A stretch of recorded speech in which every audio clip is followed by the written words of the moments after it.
तो आज है अपने उदयपुर में RSCRT में, और आज जानेंगे हम RSCRT के संगठन के बारे में और उनके द्वारा कौन से कार्य किए जाते हैं उनके बारे में। चलिए चलते हैं RSCRT के अंदर।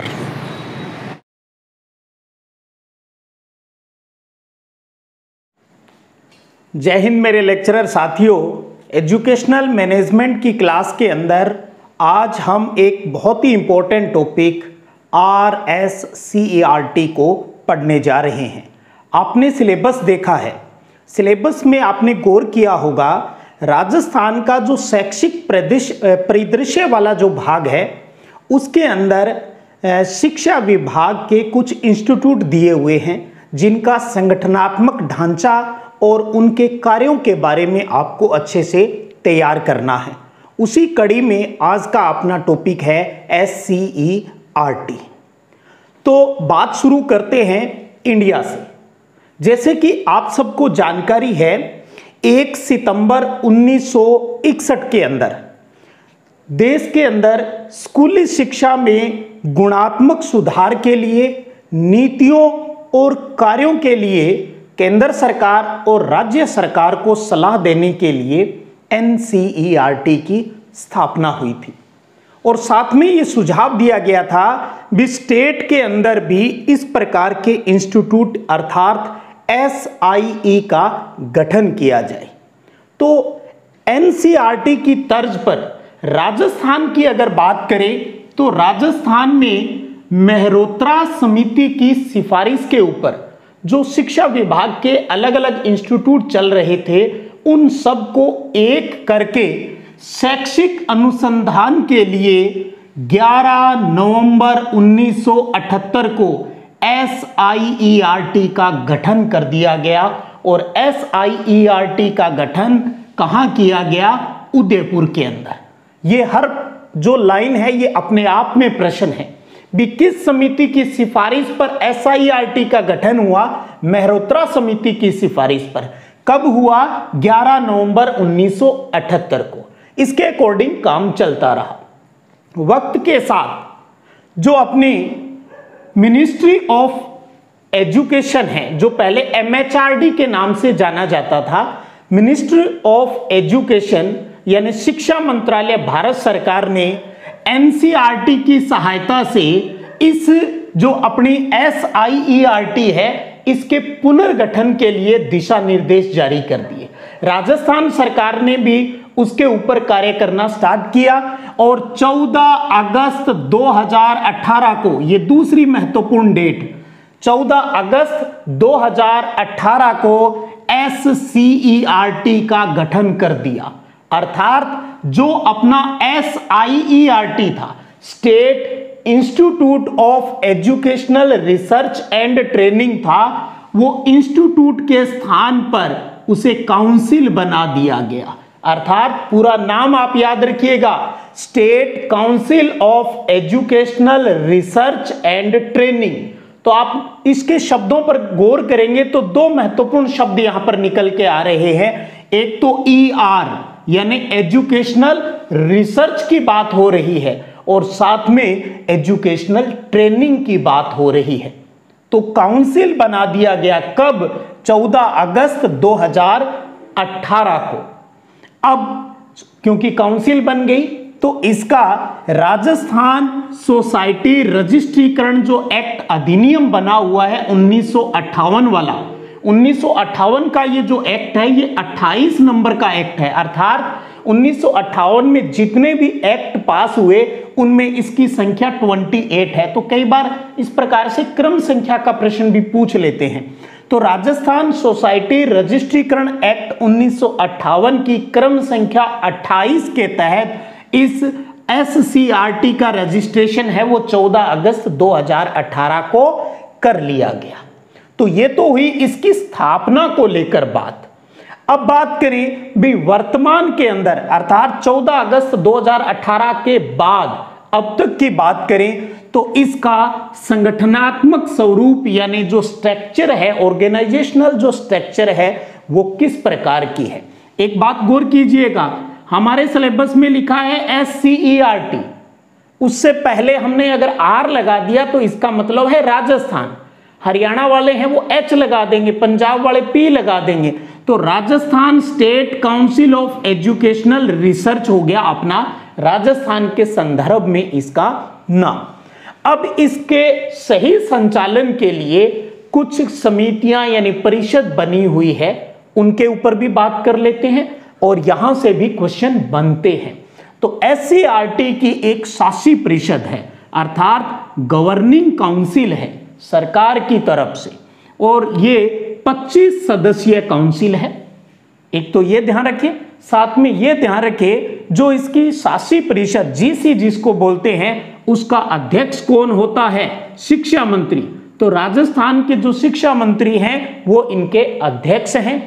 उपाध्यक्ष की बात करें तो शिक्षा सचिव, हालांकि आजकल शिक्षा सचिव के स्थान पर स्कूल शिक्षा के जो सेक्रेटरी है उनका नाम लिखा जाता है, हमने आपको पहले भी बताया, प्रमुख शासन सचिव। लेकिन इजीली आपके ये चीज याद रह जाए इसलिए मैंने यहां सिर्फ शिक्षा सचिव शब्द का इस्तेमाल किया है। तो प्रमुख शासन सचिव जो स्कूल शिक्षा के हैं वो इसके उपाध्यक्ष होते हैं। उसके अलावा जो सेक्रेटरी हैं इस शासी परिषद के, जो इसके सदस्य भी हैं, तो इसलिए इन्हें सदस्य सचिव कहा जाता है। वो कौन होंगे, निदेशक। जो आरएससीईआरटी है उनके जो डायरेक्टर हैं उनको इस शासी परिषद का क्या बनाया गया है, सेक्रेटरी बनाया गया है, जो इसके सदस्य भी हैं। उसके बाद बात करें, ये जो काम डिसाइड करेगी उसको सुपरविजन और कंट्रोलिंग के लिए निष्पादन समिति का गठन किया गया, यानी एग्जीक्यूटिव काउंसिल का गठन किया गया, जिसको हम शॉर्टकट ईसी कहते हैं। ये 18 सदस्यीय है, ये जीसी 25 सदस्यीय, ये 18 सदस्यीय। अब थोड़ा सा गौर कर लीजिएगा, यहां अध्यक्ष शिक्षा मंत्री है, यहां अध्यक्ष की बात आती है तो जो जीसी का उपाध्यक्ष होता है वो ईसी का अध्यक्ष है। तो ईसी का अध्यक्ष शिक्षा सचिव अर्थात प्रमुख शासन सचिव स्कूल शिक्षा के हैं, वो इसके अध्यक्ष हैं, या समय समय पर इसमें संशोधन भी किया जा सकता है। दूसरा, सदस्य सचिव सेम रहेंगे, कौन, निदेशक आरएससीईआरटी। तो थोड़ा सा इस पर दोनों पर गौर कीजिएगा, जीसी और ईसी के ऊपर, यहां से एक अच्छा क्वेश्चन आपके लिए निकल सकता है। इसके बाद में जीसी और ईसी के बाद में आ जाते हैं अपने डायरेक्टर, निदेशक, जो या तो आईएएस अधिकारी होता है या फिर सीनियर आरएएस अधिकारी होता है। इसके अंडर में होता है अतिरिक्त निदेशक। अतिरिक्त निदेशक शिक्षा विभाग का उच्चतम अधिकारी होता है, जो प्रमोट होकर यहां तक पहुंचता है। यहां देख रहे हो, निदेशक तो प्रशासनिक है, जो या तो आईएएस होगा या आरएएस, ये शिक्षा विभाग का ही होता है। अतिरिक्त निदेशक, इसके अंडर में होते हैं प्रोफेसर। जो प्रोफेसर होते हैं वो जेडी के समकक्ष होते हैं, अर्थात जॉइंट डायरेक्टर, संयुक्त निदेशक के समकक्ष होती है वो पोस्ट, प्रोफेसर। फिर प्रोफेसर के नीचे बात करें तो प्रोफेसर फर्स्ट आते हैं, वो होते हैं डिप्टी डायरेक्टर के समकक्ष, यानी उप निदेशक के समकक्ष पद होता है। प्रोफेसर फर्स्ट के अंडर में आते हैं, यानी इनके नीचे जो अधिकारी हैं वो होते हैं प्रोफेसर सेकंड, जो कि डीओ के समकक्ष होते हैं, यानी जिला शिक्षा अधिकारी के समकक्ष। और प्रोफेसर सेकंड के नीचे आते हैं एसोसिएट प्रोफेसर, जो कि प्रिंसिपल रैंक के होते हैं। और इनके अंडर में है नीचे असिस्टेंट प्रोफेसर, जो कि लेक्चरर के समकक्ष होते हैं। स्कूल शिक्षा के जो व्याख्याता हैं वो ये असिस्टेंट प्रोफेसर बनते हैं। तो ये हुआ, इसका जन्म कैसे हुआ, किस प्रकार से पुनर्गठन हुआ और किस प्रकार से इसका संगठनात्मक ढांचा है, ये सारी बात यहां पर क्लियर हो जाती है। अब आरएससीईआरटी के मेन कार्यों की बात करते हैं। ये मेन कार्य है जहां से क्वेश्चन फिर बनता है इंपॉर्टेंट।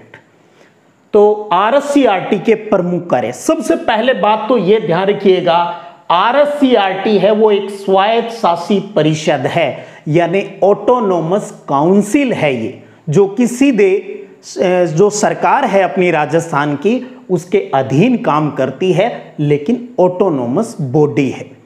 दूसरा इंपॉर्टेंट काम है, राज्य में जितने भी प्रकार के शिक्षक प्रशिक्षण है, टीचर ट्रेनिंग है, जो करवाने की जो जिम्मेदारी है वो इसके पास ही है। अर्थात ये शिक्षक प्रशिक्षण की राज्य स्तर के ऊपर नोडल एजेंसी होती है। तीसरी बात आती है सिलेबस को लेकर।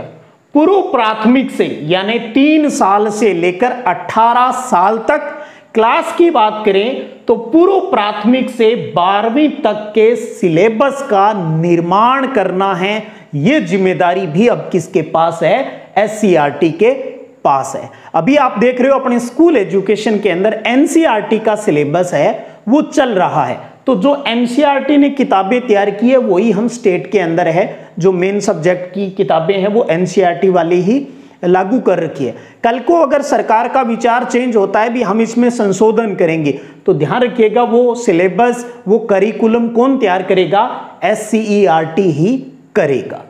उसके बाद ये डाइट का सिलेबस भी बनाती है, जो जिला स्तर के ऊपर डिस्ट्रिक्ट इंस्टीट्यूट ऑफ एजुकेशनल और ट्रेनिंग का जो इंस्टीट्यूट होता है, डाइट राजस्थान में 33 डाइट है जिनके पूरे डिटेल में, क्योंकि अपने सिलेबस में है उसकी अलग से बात करेंगे, तो डाइट के सिलेबस का निर्माण भी एससीईआरटी द्वारा ही किया जाता है। उसके बाद अपने स्टेट लेवल के ऊपर बात करें तो जो ट्रेनिंग इंस्टीट्यूट है टीचर्स के लिए वो है एक आईएएससी है, डाइट है और बाइट है। पहले सीटी का नाम भी आता था, लेकिन सीटी जो केंद्र सरकार की जो योजना थी उसको अब खत्म कर दिया है, तो इसलिए हमने यहां पर सीटीई शब्द का इस्तेमाल नहीं किया है। तो आईएएससी, डाइट और बाइट का ये वार्षिक पंचांग यानी साल भर का कैलेंडर भी यही तैयार करता है, और साथ में इन इंस्टीट्यूट को ये नेतृत्व का कार्य भी करता है, यानी इनके लीडरशिप का काम भी एससीईआरटी करता है। कुल मिलाकर भी इन इंस्टीट्यूट का राजा कौन हुआ? फिर एससीईआरटी हुआ, जो कहां पर है? उदयपुर के अंदर है। और ये शैक्षिक अनुसंधान यानी एजुकेशनल रिसर्च का काम करता है। ट्रेनिंग की बात आई गई, सिलेबस की बात आ गई। उसके बाद एक एग्जाम होता है जो भारत सरकार द्वारा आयोजित करवाया जाता है, NMMS, national means cum merit scholarship. उस परीक्षा का आयोजन भी एससीईआरटी ही करता है। इस परीक्षा के अंदर कक्षा 8 में पढ़ने वाले बच्चे हैं वो भाग लेते हैं, और कम से कम 55% मार्क्स उनके आए हुए होने चाहिए, और 7वीं क्लास भी उनकी गवर्नमेंट स्कूल से ही की हुई होनी चाहिए, और उनके पेरेंट्स की जो इनकम है वो 1.5 लाख से कम होनी चाहिए। तो वो इस परीक्षा में बैठते हैं। आयोजन एससीईआरटी करती है, और हर स्टेट का कोटा है, वैसा ही इसमें राजस्थान का भी कोटा है। जितने स्टूडेंट बैठेंगे उनमें से 5471 स्टूडेंट को स्कॉलरशिप दी जाती है।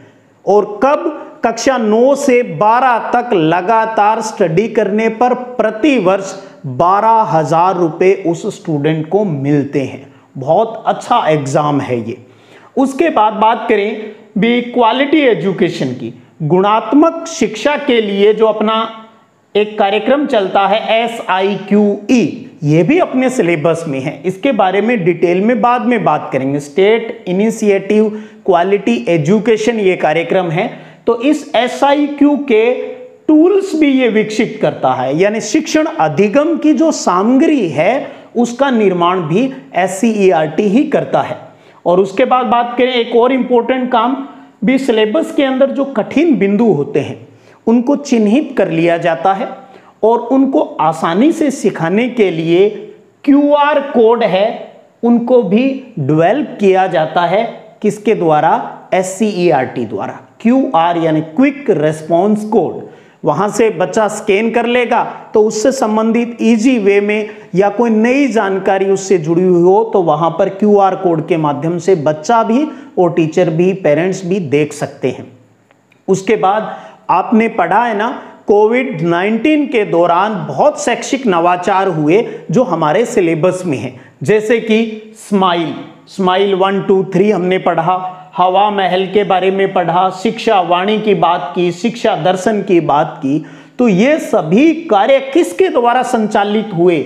SCERT के द्वारा। आपने होनहार राजस्थान कार्यक्रम की बात की जिसके तहत कार्य पुस्तिकाएं बांटी गई स्कूल में, वो काम भी किसने किया? SCERT ने ही किया। इसके बहुत सारे काम हैं, लेकिन इन 10 काम को तो आप सबसे पहले दिमाग में सेट कीजिएगा भी इनके मूल काम क्या है। अब आप चाहें भी ये तो बहुत कम काम है, काम तो SCERT इससे कहीं ज्यादा करती है, इसकी उपलब्धियां और कहीं ज्यादा है। हाँ है, और भी बहुत से इससे जुड़े हुए तथ्य हैं जिनके बारे में आपको जानकारी अपने जो नोट्स हैं सिद्धि विनायक संग्रिया यूट्यूब चैनल की तरफ से हमारे द्वारा जो नोट्स तैयार किए गए हैं, जिनका लिंक आपको डिस्क्रिप्शन में भी मिल जाएगा, और साथ में अपना जो टेलीग्राम चैनल है सिद्धि विनायक संग्रिया, उसके ऊपर भी मिल जाएंगे, जहां इस कहानी को आप PDF फॉर्मेट के रूप में यानी नोट्स फॉर्मेट के रूप में भी पढ़ सकेंगे। और बाकी विस्तृत कार्यों की बात करें तो इसके लिए हमें क्या पढ़ना होगा? इसके लिए हमें पढ़ना पड़ेगा RSCERT की संरचना को, RSCERT की संरचना को। अब इसके अंदर क्या चीज आती है? इसमें आते हैं RSCERT के प्रभाग और उनके कार्यों के बारे में पढ़ेंगे। तो एक बहुत ही प्यारा प्रश्न है, SCERT के वर्तमान में कितने प्रभाग हैं, कितने डिवीजन है इसके? तो ध्यान रखिएगा 6 डिवीजन है। पहले हम 9 के बारे में पढ़ते थे, वो पुरानी बात होगी, जब हम SIERT पढ़ते थे तब की बात करते हैं। लेकिन अब हमारे सिलेबस में क्या है? SCERT है। तो ध्यान रखिएगा SCERT के कितने प्रभाग हैं? 9 प्रभाग हैं, जिनमें से 4 एकेडमिक हैं और 2 हैं वो जो प्रशासनिक हैं। तो टोटल 6 प्रभाग है। और इन 6 प्रभाग में फिर एक इंपॉर्टेंट क्वेश्चन निकलता है। इन 6 के अंदर 5 जो प्रभाग है वो तो उदयपुर के अंदर ही है, जबकि एक प्रभाग है जो एजुकेशनल टेक्नोलॉजी से जुड़ा हुआ है, शॉर्ट में पुराना जो उसका नाम है वो ET सेल है, वो अजमेर में है। ध्यान रख लीजिएगा इस चीज को। और SCERT है अपने जब इसके पुनर्गठन के जब 2 साल पूरे हो गए थे, तब इसने एक पत्रिका प्रकाशित की थी जिसका नाम है अभ्युदय।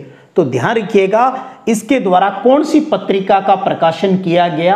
अभ्युदय पत्रिका का प्रकाशन किया गया, जो कि अब तक 2 बार किया जा चुका है, एक 2020 के अंदर और फिर बाद में 2021 के अंदर। तो अभ्युदय पत्रिका का प्रकाशन है वो किया गया है। अब बात करते हैं इस SCERT की संरचना की यानी प्रभाग की। तो अब आप स्क्रीन पर देखिएगा इनके प्रभाग। जो प्रभाग का नाम है वैसे ही इसके कार्य भी है। तो अब आप समझ जाएंगे, डिटेल में एक एक लाइन का एक्सप्लेनेशन आपको नोट्स में मिल जाएगा, बिल्कुल इजी तरीके से, कहीं कोई एक्स्ट्रा दिमाग लगाने की जरूरत नहीं है। और जब आप इनको पढ़ेंगे ना तो आपको लगेगा भी इसके अंदर तो कोई बहुत ज्यादा बात है ही नहीं, वो तो हम यहाँ महत्वपूर्ण कार्य के रूप में कर चुके हैं। तो पहला प्रभाग है इसका पाठ्यचर्या यानी करिकुलम, पाठ्य पुस्तक, सामग्री निर्माण और मूल्यांकन प्रभाग, ये पहला है। दूसरा प्रभाग है शैक्षिक अनुसंधान, सर्वेक्षण, आकलन और नीति परिप्रेक्ष्य प्रभाग की बात आती है। तीसरा आता है शैक्षिक शिक्षा प्रभाग, जो कि आपको नीचे प्रशासनिक खंड में देखने को मिलेगा। और ये सेवा पूर्व और सेवारत जो शिक्षक प्रशिक्षण होते हैं, ISC, डाइट, बाइट, उनके संबलन की जो बातें हैं वो सारा ये देखता है। 4 नंबर पे है सूचना एवं संचार प्रौद्योगिकी प्रभाग, जो कि पुराना नाम है इसका ET सेल, एजुकेशनल टेक्नोलॉजी प्रभाग। तो ध्यान रखिएगा ये जो 4 नंबर पे जो लिखा है अलग से सूचना एवं संचार प्रौद्योगिकी प्रभाग, ये अजमेर में है, अजमेर में है, अजमेर में है। 5वां है सर्वांगीण विकास एवं सामाजिक न्याय प्रभाग। और 6ठा है प्रशासनिक एवं अकादमिक आयोजना, प्रबंधन और वित्त प्रभाग। तो जो प्रभाग के नाम हैं वही उन प्रभाग से जुड़े हुए काम हैं और उन्हीं का निचोड़ हमने यहां महत्वपूर्ण कार्य के रूप में पहले तैयार किया है। बाकी मैंने कहा आपको नोट्स हैं वो मिल रहे हैं, नीचे डिस्क्रिप्शन के अंदर लिंक है और बाकी टेलीग्राम चैनल से आप जुड़ सकते हो जो भी लेटेस्ट अपडेट रहता है। एक चीज यहां पर और बताना चाहूंगा, जो अपनी SCERT है, ये इसके ऊपर की बात करें तो भारत सरकार का शिक्षा मंत्रालय हो गया, NCERT हो गया। राजस्थान में बात करें तो राजस्थान राज्य शिक्षा परिषद है, यानी समग्र शिक्षा अभियान जो चलता है, और अपना जो निदेशालय है बीकानेर में, प्रारंभिक और माध्यमिक शिक्षा निदेशालय, ये सब मिलकर काम करते हैं। यानी इन सब सेंटर और केंद्र के जो प्रारंभिक और माध्यमिक शिक्षा विभाग से जुड़े हुए जो भी डिपार्टमेंट है, उन सब को कहते हैं ना, उनके बीच में कोऑर्डिनेशन बनाने का जो काम है वो SCERT द्वारा ही किया जाता है। और इसके साथ साथ केंद्र में जो न्यूपा है, NUEPA या निपा की बात करें, national university of educational planning and administration, और इसके साथ जयपुर के अंदर जो अपना गोनेर के अंदर, जयपुर में गोनेर के अंदर अपना सीमेट संस्थान है SIEMAT, जो कि अपने जो संस्था प्रधान और जो अधिकारी है उनको लीडरशिप की ट्रेनिंग देता है, वो भी इन सब के साथ जुड़ा हुआ रहता है कोऑर्डिनेशन के रूप में।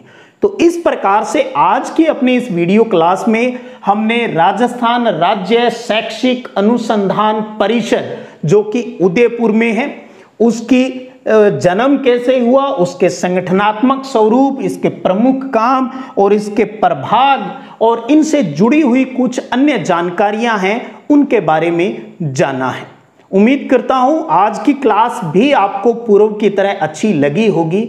आपके कमेंट का बेसब्री से इंतजार रहता है, तो जरूर कमेंट कीजिएगा, और आपको अच्छा लगे, ये प्रयास अच्छा है, तो आप अपने दोस्तों को शेयर भी कर सकते हैं। चलिएगा, फिर मिलेंगे, तब तक जय हिंद, जय भारत।